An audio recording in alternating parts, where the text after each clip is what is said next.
श्री परमात्मने नमः। परमात्मा के आनंदमय स्वरूप का ध्यान। एकांत और पवित्र देश में स्थिरता से सुखपूर्वक आसन लगाकर बैठें और परमात्मा का ध्यान करें।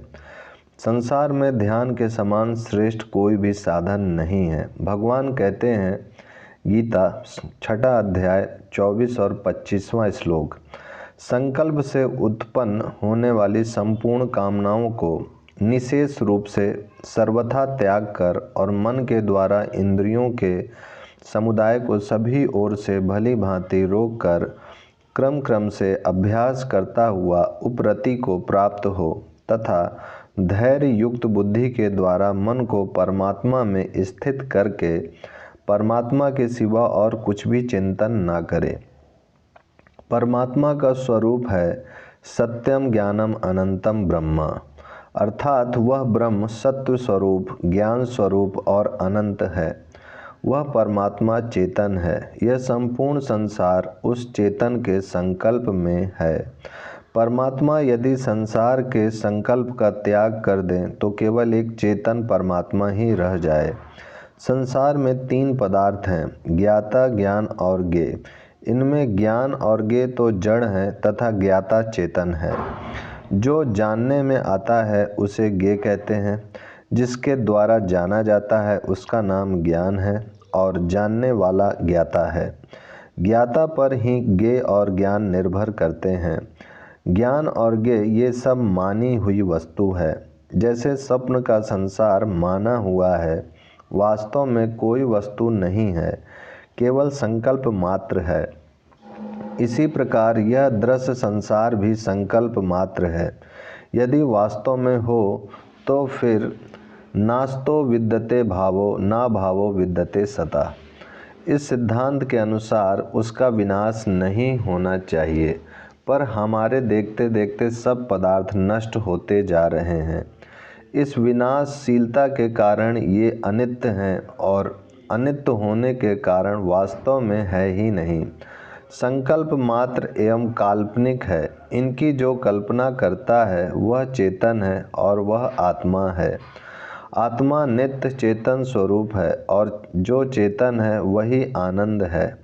हमें चेतनता तो प्रतीत होती है किंतु आनंद प्रतीत नहीं होता, क्योंकि ज्ञान और ज्ञेय के साथ आत्मा का संबंध होने के कारण उस चेतन आत्मा का यथार्थ स्वरूप आच्छादित हो रहा है।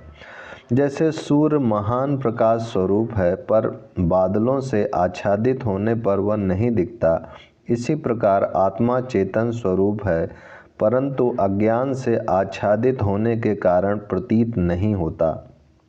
आत्मा परमात्मा का ही अंश है। इसलिए अद्वैत सिद्धांत से आत्मा और परमात्मा एक ही वस्तु है। यह आच्छादन अपना माना हुआ है, कल्पना मात्र है। इसका बाध करने के अनंतर एक परमात्मा ही रह जाता है।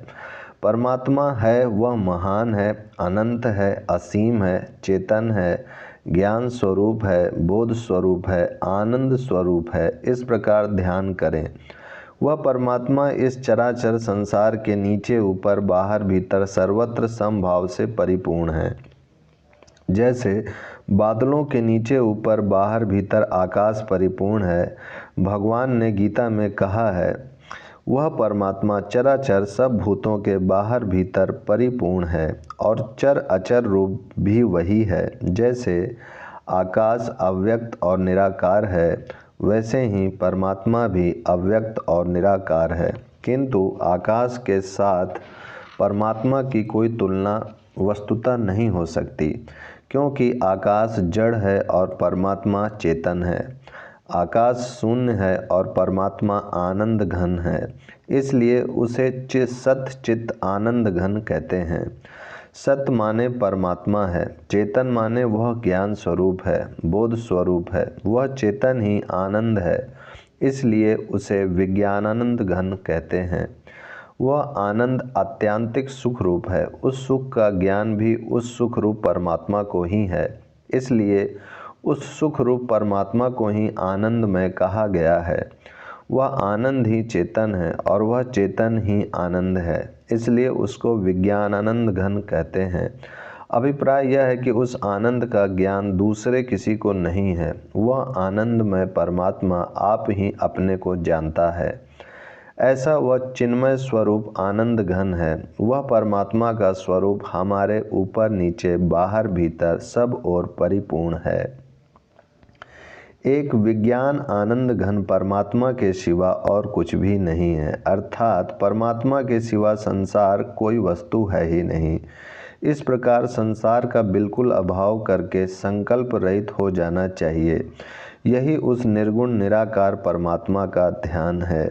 भक्ति के मार्ग में तो दृढ़ वैराग्य रूपी शस्त्र के द्वारा संसार का छेदन कर देना चाहिए, उसको भुला देना चाहिए, यानी तीव्र वैराग्य के द्वारा संकल्प रहित हो जाना चाहिए और ज्ञान के मार्ग में संसार को स्वप्नवत मानकर उसका इस प्रकार अभाव कर देना चाहिए कि संसार है ही नहीं, बिना हुए ही यह संसार दिखता है। परमात्मा का संकल्प होने के कारण यह सत्य दिखने लगा, वास्तव में कोई वस्तु नहीं है। परमात्मा अपने संकल्प को छोड़ दे तो संसार कहीं है ही नहीं। अतः ऐसी धारणा करें कि परमात्मा ने अपने संकल्पों को त्याग दिया और इससे सारे संसार का अपने आप ही अत्यंत अभाव हो गया। अब केवल एक परमात्मा ही रह गए। उन निर्गुण निराकार सच्चिदानंद घन परमात्मा के सिवा और कुछ भी नहीं है। वह आनंद चिन्मय आनंद है, आनंद ही आनंद है। उस आनंद के अतिरिक्त और कोई वस्तु है ही नहीं। इस प्रकार समझकर उस आनंदमय परमात्मा का ध्यान करे। भक्त मिश्रित ज्ञान के मार्ग में यूँ समझे कि परमात्मा ने सारे संसार का संकल्प तो उठा दिया, किंतु उसके संकल्प में केवल मैं रह गया हूँ, क्योंकि मैं परमात्मा का ध्यान कर रहा हूँ, इसलिए परमात्मा मेरा ध्यान कर रहे हैं। उनका यह कथन है, ये यथा माम प्रपदन्ते तथा तैव भजाम्यहम्। जो भक्त मुझे जिस प्रकार भजते हैं मैं भी उनको उसी प्रकार भजता हूँ, अर्थात जो मेरा ध्यान करते हैं उनका मैं ध्यान करता हूँ। जब परमात्मा मेरा ध्यान छोड़ देंगे तब मेरी जगह भी एक चिन्मय परमात्मा ही रह जाएंगे, क्योंकि पहले से सदा सर्वदा चिन्मय परमात्मा ही सर्वत्र है। सर्वत्र कहने से देश की कल्पना होती है, वह देश भी परमात्मा के संकल्प में ही है। परमात्मा में वस्तुतः कोई देश नहीं है। परमात्मा सदा सर्वदा नित्य है। यह कथन काल का वाचक है। यह काल भी परमात्मा के संकल्प में ही है। परमात्मा वास्तव में देश काल से रहित है। साधन काल में जो देश और काल की प्रतीति हो रही है, यह परमात्मा का संकल्प होने के कारण उनका स्वरूप ही है। वस्तुतः उनसे भिन्न कोई वस्तु है ही नहीं। केवल एक निर्विशेष ब्रह्म है, जिसे हम सच्चिदानंद घन कहते हैं। बस उसके अतिरिक्त अन्य कोई वस्तु नहीं है। इसलिए ध्यान के साधन में हम लोगों को ऐसा अभ्यास करना चाहिए कि यह विज्ञान आनंद घन परमात्मा हमारे चारों ओर परिपूर्ण है। हमारे शब्द का अभिप्राय हमारा शरीर है। वह परमात्मा इस शरीर के चारों ओर परिपूर्ण है। वास्तव में तो शरीर है ही नहीं, उसकी जगह परमात्मा ही है। परमात्मा के अतिरिक्त और कुछ भी नहीं है। जैसे बादल के चारों ओर एक आकाश ही आकाश है, वास्तव में बादल उसी आकाश से उत्पन्न होता है और उसी में विलीन हो जाता है। अतः आकाश से भिन्न बादल की कोई सत्ता नहीं है, कोई पृथक सत्ता ही नहीं है, इसलिए एक आकाश ही है। ऐसे ही परमात्मा के अतिरिक्त और किसी की सत्ता है ही नहीं, एक परमात्मा ही है। बादल की ज्यों तो यह शरीर है और आकाश की ज्यों परमात्मा है, बल्कि परमात्मा आकाश से सर्वथा अत्यंत ही विलक्षण है। आकाश जड़ है परंतु परमात्मा चेतन है, बोध स्वरूप है, आनंद स्वरूप है। जो आनंद है वही बोध है और जो बोध है वही आनंद है। इसलिए आनंद और बोध भी दो वस्तु नहीं है। वह आनंद इस लौकिक आनंद से विलक्षण है। इसी बात को समझाने के लिए यह कहा जाता है कि वह विलक्षण आनंद है, अलौकिक आनंद है, अद्भुत आनंद है, चिन्मय आनंद है, ज्ञान स्वरूप आनंद है और बोध स्वरूप आनंद है। वह आनंदमय परमात्मा अपने ही द्वारा आप परिपूर्ण है, इसलिए उसको पूर्ण आनंद कहते हैं। उसकी सीमा नहीं है, इसीलिए उसे अपार आनंद कहते हैं। उसका स्वरूप शांतिमय है, इसलिए वह शांत आनंद कहलाता है। वह आनंद अत्यंत घन है, प्रचुर है, उसमें किसी दूसरे की गुंजाइश नहीं है, इसलिए उसको घन आनंद कहते हैं। वह अटल है, अचल है, इसलिए उसे ध्रुव आनंद कहते हैं। वह सदा रहता है, इसलिए उसे नित्य आनंद कहा जाता है। उसका कभी अभाव नहीं होता, वह वास्तव में है, इसलिए उसे सत आनंद कहते हैं। वह आनंद चेतन है, इसलिए उसे बोध स्वरूप आनंद, ज्ञान स्वरूप आनंद कहते हैं। वह नीचे ऊपर बाहर भीतर सर्वत्र समभाव से परिपूर्ण है, इसलिए उसको सम आनंद कहते हैं। उसका कोई चिंतन नहीं कर सकता, वह किसी के चिंतन का विषय नहीं है, इसलिए उसको अचिंत्य आनंद कहते हैं। उसका चिंतन होता ही नहीं, यह समझना ही उसको जानना है।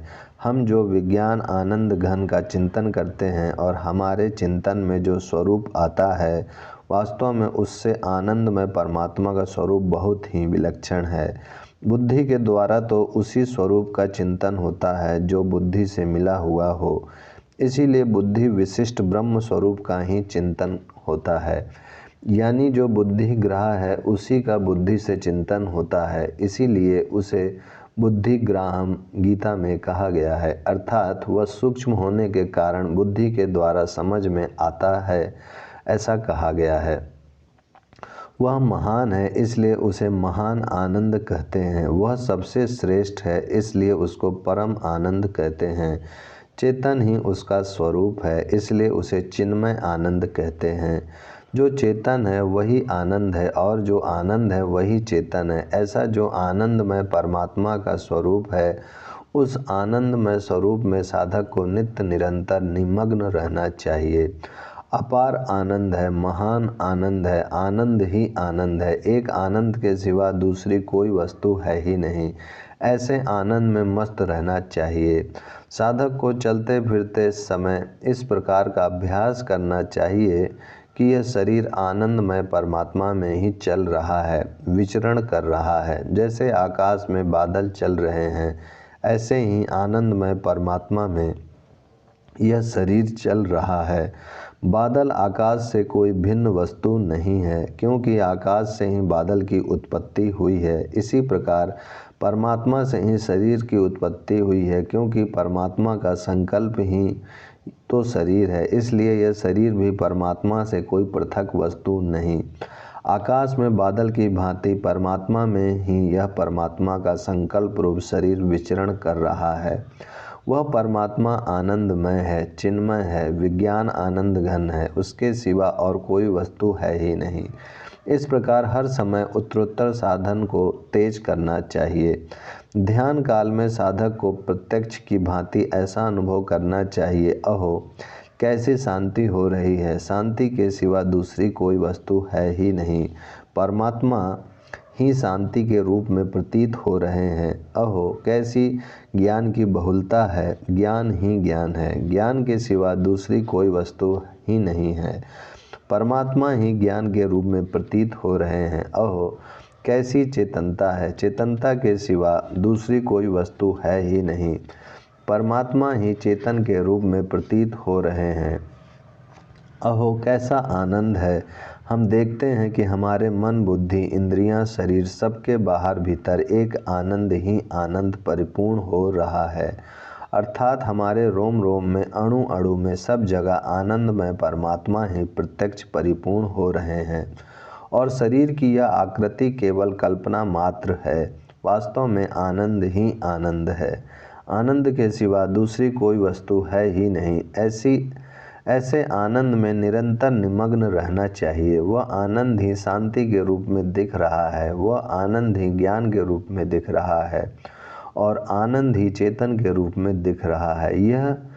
ये सब उसके पर्याय हैं। वास्तव में ये सब उस आनंदमय परमात्मा का ही स्वरूप है।